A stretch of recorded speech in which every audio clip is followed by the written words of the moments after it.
Alright, today we got the first reveals from the structured deck overlay universe for the OCG, which mostly relates to Yuma's Utopia cards. So let's begin.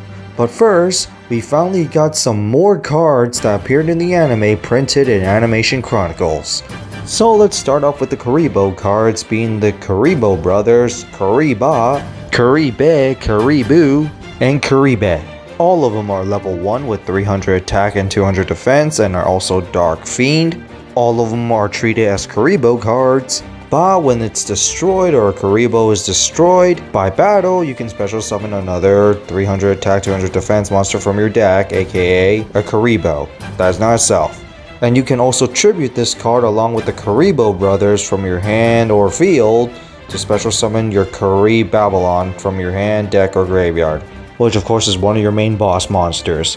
B, when it's destroyed by battle or another Kuribo is destroyed by battle, you can add one Kuribo Spiral Trap from your deck to your hand. My only gripe is that just like the last one, they have to be destroyed by battle. Although they have very low attack, so that's kind of likely. But they also have some negating effect because that's how most Kuribos are. When your opponent declares an attack, if you have another Kuribo monster, you can change the attack of all other monsters you control to 0, but if you do negate that attack, you have negate damage effects, so that shouldn't be too much of an issue. Boo lets you discard itself when your opponent declares an attack, so you can add one Kuribo monster from your deck to your hand, except itself. Wish that it's not restricted to just your opponent's attack. But it also has another effect where it's a quick effect. You can discard one trap to target one face-up monster your opponent controls to make it lose 1500 attack until the end of the turn. Significant, but not for low attack monsters. And then Bear, you can discard it as a quick effect to target one Kuribo monster you control and it gets 1500 attack, which will make most of them only 1800 attack points, so I don't really see too much significance with that change. But this one also has some fusion type effect, just like Ba, where you contribute itself along with the other Kuribo brothers, but this one summons Kuri Bandit. Honestly, I find the Kuribo brothers kinda weird, and didn't care too much about them. And then to Kuri Babylon, which is actually the strongest Kuribo, which actually does have some significance when it does gain some attack. But you can special summon this card from your hand if you have more monsters in your graveyard than your opponent. It is doable, but not too likely all the time, considering that this is a graveyard heavy meta. But it also gets 300 attack and defense for every Kuribo monster you control and in your graveyard, which if you use the summoning condition of Kuriba, this will become 3000. That's a pretty strong furball. But also has a quick effect where you can return it to your hand and then summon back all the Kuribo brothers from your hand or graveyard in attack position. Like I said, I don't really care for the Kuribo cards, other than Wing Kuribo. And then we also have a spell for them, 5 Star Twilight, which you can only activate one per turn and can only be played if you control a level 5 monster. I don't get that restriction. If it's level 5 or higher, it would have been much better. But you can tribute that level 5 monster and special summon the Kuribo brothers from your hand, deck, or graveyard, but they cannot be tributed for a tribute summon. Makes sense for that.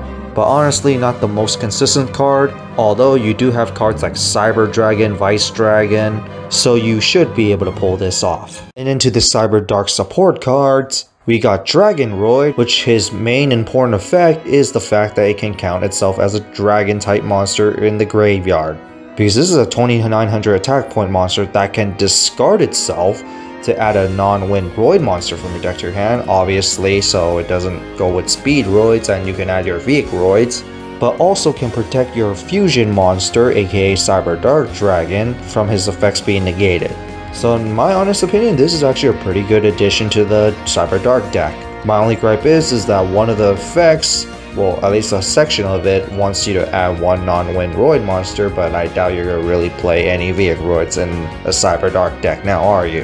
And then we have Cyber Dark World that can search your deck for one Cyber Dark monster that has a different name to the one from the graveyard. This is obviously to get your different materials, which of course will make this card instant 3 of even if it's a continuous spell, and also lets you normal summon a Cyber Dark monster, and lets you equip a monster from your opponent's graveyard. Well, it has to be dragon, and a lot of decks are dragons nowadays, so this card is actually pretty good. Main effect is really just a search, but still. And then another anime card that took forever, Declaration of Rebirth, which is a continuous trap that can let you once per turn declare one type and all monsters in the graveyard become that declared type.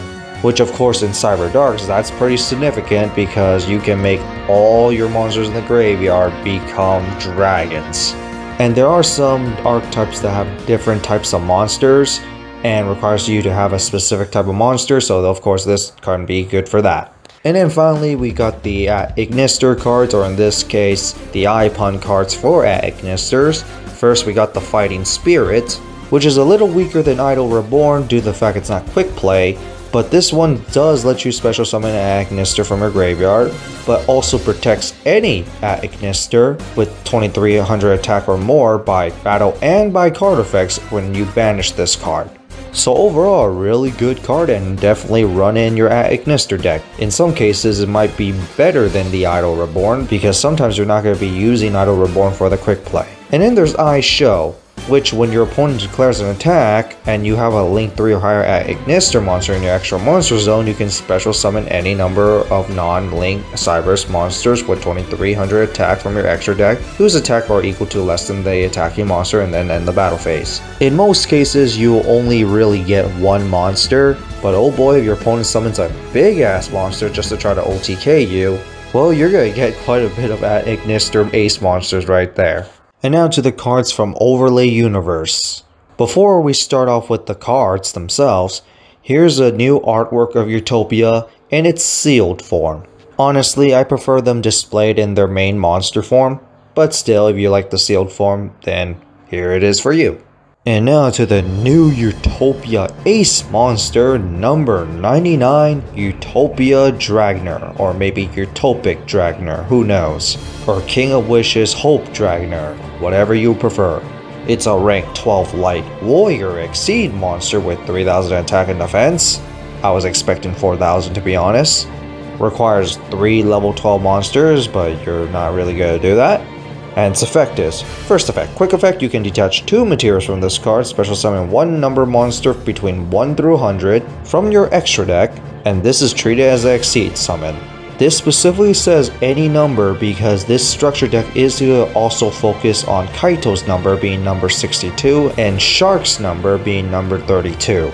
So obviously this deck is meant to have the trio all together, but overall not too bad.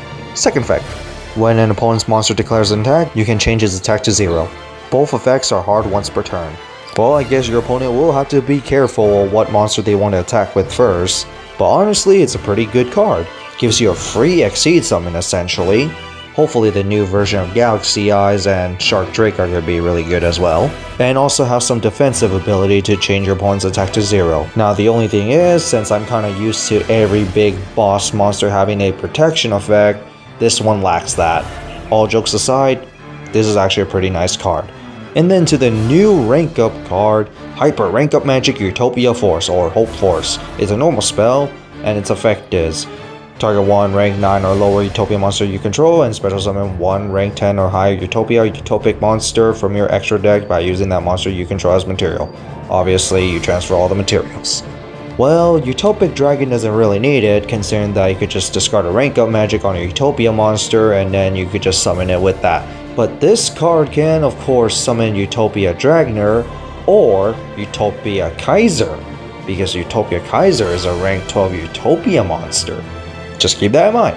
But its second effect is that if an Exceed monster is special summoned by using the effect of a rank 10 or higher Utopia Utopic monster, and this card is still in your graveyard, you can target one of those special summon monsters and attach this card as material. Utopic Dragon summons back a monster, so this effect can easily trigger. Utopic Kaiser special summons monsters, so this card can still trigger with that. And you still got Utopia Dragner as well, which will special summon one from the extra deck, which can of course attach material right there as well. And each effect is hard once per turn. So yeah, you do have some plays that you can do with this. You can play this card, summon your Utopia Dragner, and then use its effects, summon something like Utopia at the moment, until at least we get a new version of Galaxy Eyes or Shark Drake. Use this graveyard effect and attach that new Utopia as material, and then, if possible, just discard or play the rank of magic and then do another Exceed summon. So overall, a very nice card. Now it's not going to be a 3 of because you only have few targets for this card. Finally, Sexal Field, which is a field spell, and its effect is, your opponent cannot activate cards or effects in response of the activation of your cards or effects that target Exceed monsters you control. Nice protection. And its second effect is that, if an Exceed monster is special summoned to your field, you can target one of them and attach one material from your extra deck or graveyard to it as material. And this effect is a hard once per turn.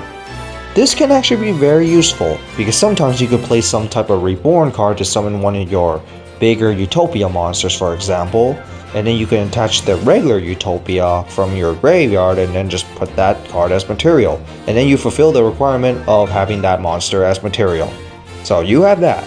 It also has a third effect. During your draw phase, before you draw, you can place one Shining Draw from your deck to the top. Obviously to replicate the anime, but I really don't care for this third effect. Even though Shining Draw essentially just lets you search for any ZW, which can of course turn the outcome of the game. But this is overall a pretty nice card.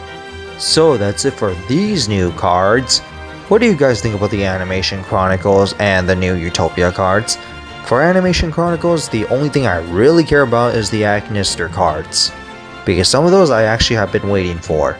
But the new Utopia monsters, I'm very interested, because Utopia is actually one of my favorite design protagonist ace monsters.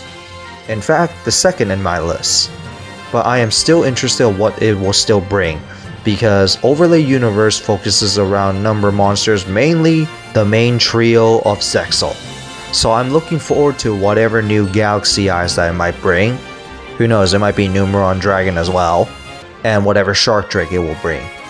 At least I hope. But overall, very nice. But in that, have a nice day.